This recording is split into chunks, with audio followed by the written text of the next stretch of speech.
চেষ্টা করে, তারা আপনার সাথেই হাসে, আপনার সাথেই মজা করে, কিন্তু গভীরভাবে চায় আপনার জায়গা নিয়ে নিতে। তারা বন্ধু বলে আচরণ করে, কিন্তু গোপনে আপনার সাথে প্রতিযোগিতা করে। আপনি তাদের বন্ধু অথবা পরিবার মনে করতে পারেন, কিন্তু গোপনে তারাই আপনার সাথে প্রতিদ্বন্দ্বিতা করে। আপনি তাদের পথ দেখান, কিন্তু তারা আপনার চাল নকল করে এবং আপনার পতনের জন্য প্রার্থনা করে। হিংসুক মানুষরা আপনি কিছু ভুল বা অপরাধ করেছেন এই জন্য আপনাকে ঘৃণা করে না। হিংসুক মানুষরা আপনাকে ঘৃণা করে কারণ আপনি তাদের থেকে অনেক ভালো করছেন। তারা ঘৃণা করে আপনার সফলতা, আপনার উন্নতি আর আপনার পপুলারিটি।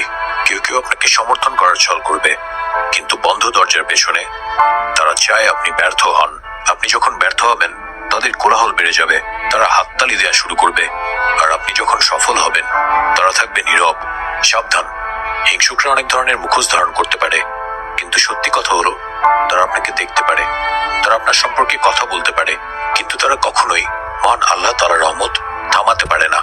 তাই সবসময় উজ্জ্বল হয়েই চলতে থাকুন, আপনার সাফল্যই আপনার হয়ে জবাব দিয়ে দিবে।